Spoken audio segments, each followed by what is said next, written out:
नमस्कार दोस्तों। राधे राधे, जय श्री कृष्णा।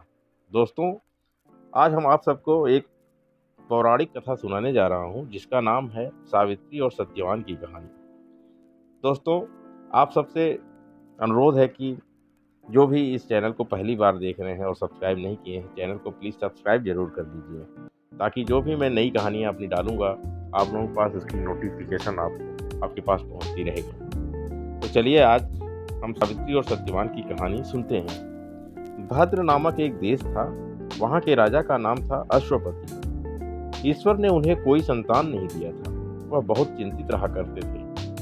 संतान प्राप्ति के लिए उन्होंने मंत्रोच्चारण के साथ हर दिन 1,00,000 आहुतियां दी। यह सिलसिला 18 साल तक चलता रहा। उनके इस तपस्या से प्रसन्न होकर एक दिन सावित्री देवी प्रकट हुई। उन्होंने राजा को वर दिया, राजन, तुम्हें एक तेजस्वी कन्या पैदा होगी। सावित्री देवी के वरदान स्वरूप कन्या पैदा हुई। राजा बहुत खुश थे। उनका सपना पूरा हो गया था। उनके चेहरे पर खुशियां लौट आई थी। राजा ने अपनी कन्या का नाम रखा सावित्री। वह जब बड़ी हुई तो बेहद रूपवान हुई।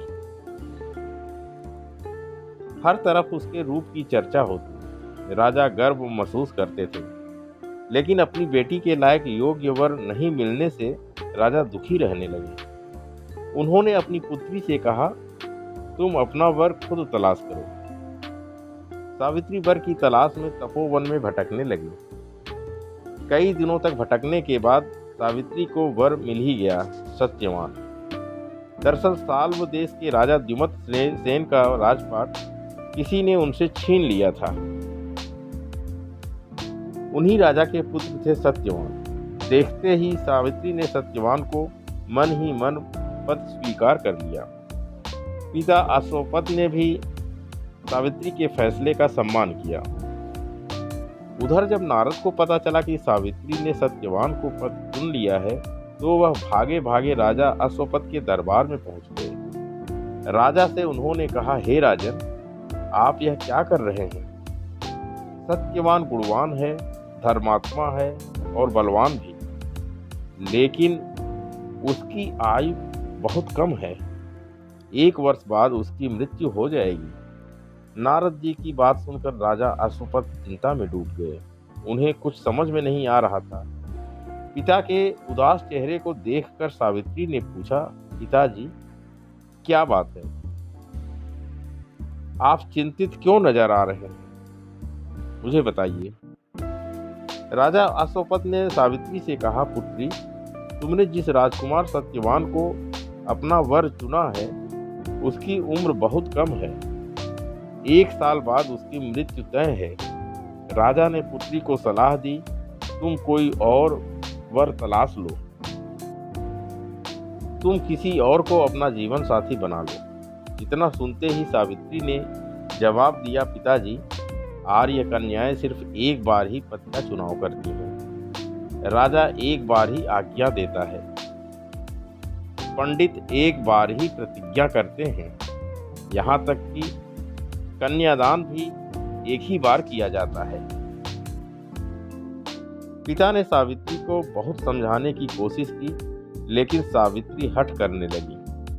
सावित्री ने 2 टूक कह दिया, मैं सिर्फ सत्यवान से ही शादी करूंगी।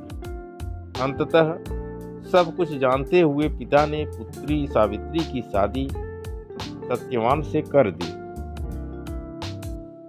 पिता के घर से विदा होकर सावित्री ससुराल चली गई। अपने सास ससुर की सेवा करने लगी। वक्त बीतने लगा। जैसे जैसे मृत्यु के दिन करीब आने लगे, सावित्री की बेचैनी बढ़ने लगी। सावित्री ने 3 दिन पहले ही उपवास प्रारंभ कर दिया।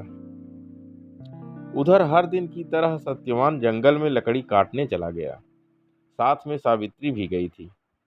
सत्यवान एक पेड़ पर चढ़कर लकड़ी काट रहे थे, तभी सिर में तेज दर्द हुआ। बर्दाश्त नहीं हुआ तो नीचे उतर आए। सावित्री अब सब कुछ समझ चुकी थी कि अब क्या होने वाला है। सत्यवान का सिर गोद में लेकर वह सहलाने लगी। इसी बीच यमराज आए, सत्यवान को लेकर जाने लगी। सावित्री भी उनके पीछे पीछे चल पड़ी। यमराज ने सावित्री को समझाया कि यह विधि का विधान है, लेकिन सावित्री कुछ भी मानने को तैयार नहीं थी। वह यमराज के पीछे पीछे चलती रही। पति के प्रति इस प्यार को देखकर यमराज ने कहा, तुम धन्य हो देवी, तुम मुझसे कोई भी वरदान मांग सकती हो। सावित्री ने इस अवसर का लाभ उठाया। पहला वर मांगा कि सास ससुर की आंखों की रोशनी वापस आ जाए। यमराज ने कहा, रोशनी लौट आएगी, जाओ अब लौट जाओ। बावजूद सावित्री यमराज का पीछा करती रही। यमराज ने कहा, तुम चले जाओ। सावित्री ने कहा, मुझे अपने पति के पीछे पीछे चलने में कोई दिक्कत नहीं है। पति के पीछे चलना तो मेरा कर्तव्य है। सावित्री की यह बात सुनकर यमराज ने कहा, एक और वर मांग सकती हो। सावित्री ने दूसरा वर मांगा, ससुर का राज्य छिन गया है, उसे पुनः वापस दिला दे। यमराज ने वरदान दे दिया, कहा, अब तुम लौट जाओ।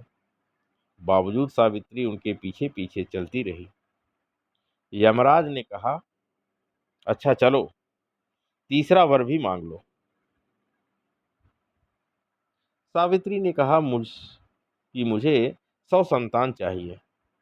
यमराज ने यह वरदान भी दे दिया। बावजूद वह यमराज के पीछे पीछे चलती रही। यमराज ने पुनः टोका, अब तो चली जाओ।